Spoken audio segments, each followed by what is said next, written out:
Uma palavra muito mal utilizada, negativamente, é a palavra esquizofrenia.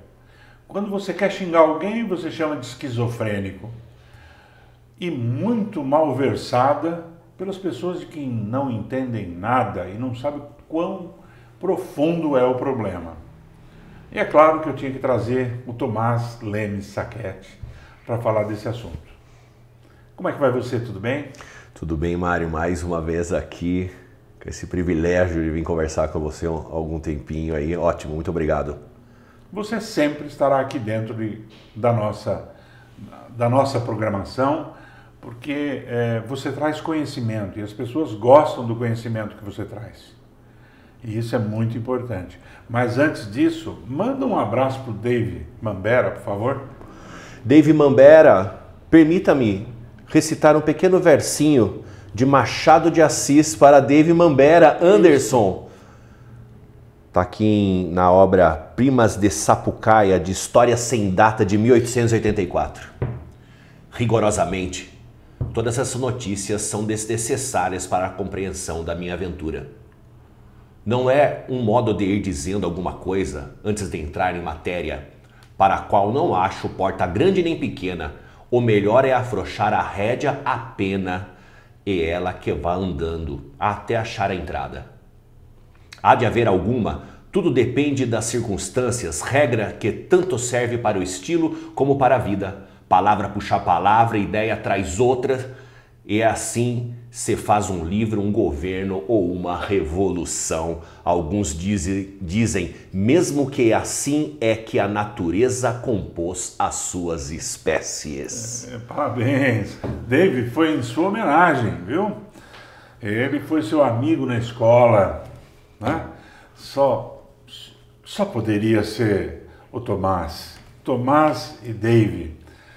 Foi um prazer entrevistar o Dave. Dave Mambera, figura sensacional. Estudei com ele na quinta, sexta série, no Assis Gonçalves, nos idos de 1986, 87. Muito bem. Esquizofrenia, o que é e como é que ela se apresenta? Muito bem, esquizofrenia talvez seja uma das psicoses melhor conhecidas e que se estuda, né? Não que outras não tenham já tão um bom entendimento, mas a esquizofrenia ela é uma das psicoses. Então, o que é psicose? Em termos práticos, sem muitas explanações de enquadramentos nosográficos, né, da psicopatologia, porque também não é esse o propósito aqui, né? A psicose, né, principalmente a esquizofrenia, acima de tudo, tem alteração do juízo da realidade. Esses são os sintomas positivos. Delírios, alucinações. Alguns delírios são bem estruturados, como vocês podem ver no exemplo da obra cinematográfica Mentes Brilhantes, que conta a história do matemático John Nash, né? Delírios mega estruturados, né? E essa alteração muito tem a ver com a desconexão entre humor e afeto. Isso já abre um precedente para inúmeros debates e discussões. Desconectar o seu humor do seu afeto. Isso é muito perigoso, né? Fica psicótico, né? Um aumento, em termos neuroquímicos, um aumento muitas vezes substancial, muito forte da dopamina em certos feixes neuronais. Então, escuta-se muito, enxerga-se muito. Existem psicoses temporárias? Tem, né? Às vezes a gente observa isso em intoxicação por substâncias psicoativas, alucinógenos, né? Que também aumenta a dopamina, né? E faz com que a pessoa tenha alguns delírios, né? Na esquizofrenia isso é sem droga, sem ir pra rave, sem nada. Você acorda assim, então é muito assustador. Porque por mais que você fala, não tem ninguém lá fora tentando olhar aqui dentro para você te vigiando e querendo te pegar. Não tem. Tem sim, eu vi. Não tem discurso dialético, socrático, lógico que rompa isso, porque ele viu, ele escutou. E ainda o grande desafio não é esse na sintomatologia da esquizofrenia, porque para isso tem medicações hoje em dia até muito eficientes. Claro, quanto mais precoce, quanto mais rápido, né, você for, melhor. Acontece que muitas vezes a esquizofrenia chega a demorar quase 10 anos para ser fechado. Por quê? Porque a pessoa nasce sem alterações comportamentais características. A pessoa passa por uma adolescência com algumas excentricidades, com alguns comportamentos que não são bizarros, são só excêntricos ou um pouquinho peculiares, entende? Esse período pré-mórbido da doença, né? É muito difícil você reconhecer os sinais.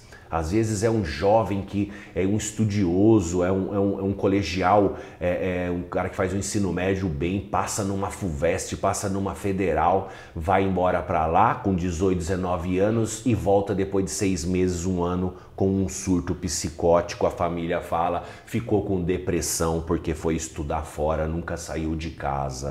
E não é isso, ele está tendo um surto psicótico. Isso vai dar um exemplo de como é complexo chegar no diagnóstico. Porque é uma pessoa que não tinha nada e muitas vezes era uma pessoa eficiente academicamente, né, até socialmente, uma certa adequação e eficiência, de repente com 19, 20 anos, que é quando dispara normalmente o índice, né, de esquizofrenia nos homens são de 18 a 20 anos, 19 a 21 anos, e nas mulheres um pouco mais tarde, 22, 23, pode ser até 24 anos, né? Então, a esquizofrenia tem essa questão dos sintomas positivos, delírios, alucinações, a alteração do juízo da realidade cada vez maior. Esse remédio combate esses sintomas. Sim. Agora tem uma outra coisa que essa é avassaladora. Embotamento afetivo, um freezing. Não é que a pessoa não sente, ele não consegue manifestar aquilo que está sentindo, entendeu? Imagina a desorganização de pensamento dentro da pessoa, entendeu? A pessoa vai perdendo a volição, perdendo a vontade das coisas, né? E essa carga de dopamina extremamente alta, somente em lobo frontal, vai detonando vias importantíssimas. A esquizofrenia começa um processo neurodegenerativo se não ser tratada. Mas o cara é inteligente pra caramba. Não é. Porque tem uma coisa importante, cognição. Esquizofrenia não dá alteração de memória. Às vezes eu atendo algumas pessoas com esse quadro, eu tenho a impressão que a memória deles é bem melhor que a minha. E de muitas outras pessoas. Entendi. Mas a desorganização do pensamento faz com que essa memória absoluta também fique comprometida. Perfeito. O quadro de esquizofrenia e que o senso comum, né, como eu disse no começo da entrevista, as pessoas usam, aquele cara é um esquizofrênico, né? Esse cara é um problema. É usado até como xingamento, né? De jeito pejorativo. Pejorativo. A minha colocação então, eu vi uma reportagem esses dias de um desembargador que acabou agredindo alguém do próprio escritório. E, em seguida, ele foi afastado e, como defesa, ele usou a esquizofrenia. Então, isso é possível acontecer no meu local de trabalho. É possível que uma pessoa que seja bem competente, você acabou de explicar isso, né? Ela, de repente, vai ter um surto, eu não sei se chama-se isso de surto, mas isso vai uma modificação de características e de agressividade, onde você disse que cria um frisamento, né? E a falta de organização, né? E a pessoa se torna até cruel. Muito bem. Esse, que houve até uma reportagem, né? Rodou um pouco aí por um tempo, isso foi acho que há 3 semanas atrás? 2 semanas atrás. 2 semanas atrás. O resultado Da esquizofrenia. Me chamou a atenção, eu acabei não lendo todo ele. Mas eu vi que era, né, alguém da justiça, estava dentro do fórum tal, e agrediu a mulher e tal, tem até uma foto dela com bastante sangue, né? E me chamou a atenção pensar assim, bom, ele alega isso, vai, né, a psicologia forense vai entrar em ação, fazendo uma avaliação, né, psicológica, né, para determinar com um laudo se há um quadro psicótico. Porque eu acho que esquizofrenia, o que será que aconteceu? Será que, né, é essa possibilidade que eu quero falar. Ele estava muito bem controlado, ele teve lá o seu quadro, ele foi diagnosticado, ele fazia um acompanhamento, ele tomava medicação, estava indo muito bem. Entretanto, existe uma evolução da doença. Então pode ser que esse caso, pode ser, não sei, que esse senhor, né, a gente assistiu a evolução da doença dele. Mas não estava medicado, mas não estava acompanhando o psiquiatra, mas não faz psicoterapia, né? Será que ele tomou a medicação corretamente? Será que ele abandonou a psicoterapia? Será que coisas aconteceram por conta até da evolução da doença, né? E porque é um pouco estranho isso, né? Se ele não tem histórico de psicose e esquizofrenia... Parece estranho.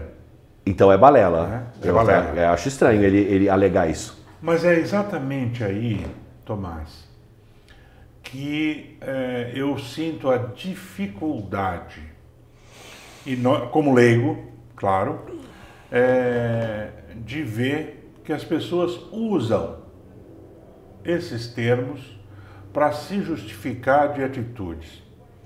Isso me parece, eu não sou cientista, que a grande maioria usa disso.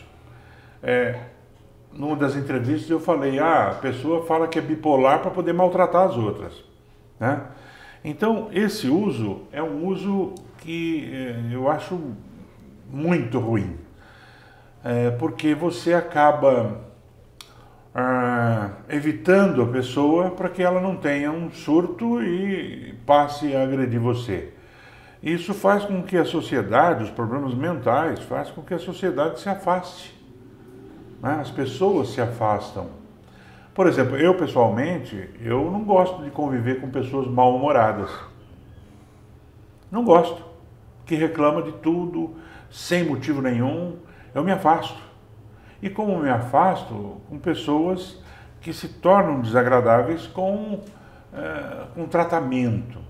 Então, é complicado, a mente é complicada. E para isso que existe o Thomas. Ou Tomás. Tomás. Entendeu a minha colocação?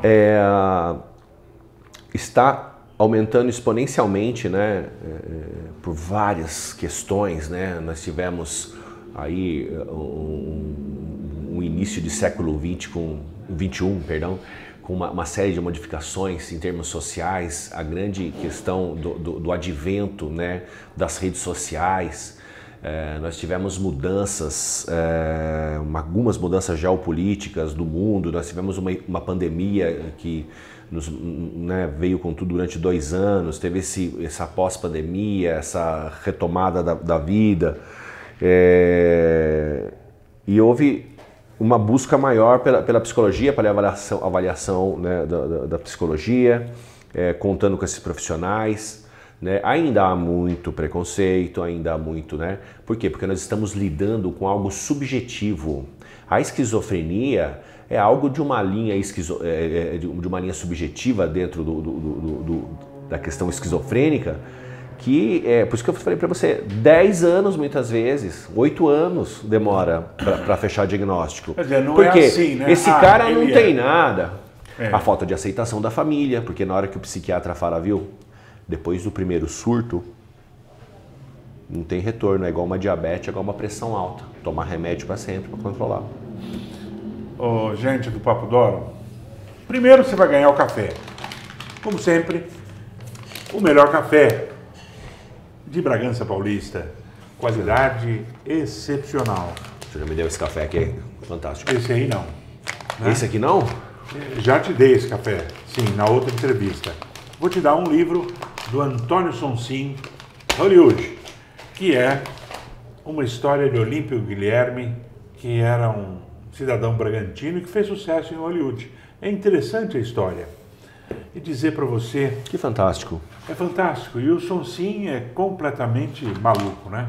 E dizer para você que sempre, e você vai voltar sempre, porque os ensinamentos e descobrir os segredos da mente é aqui no Papo D'Oro. Até o próximo programa.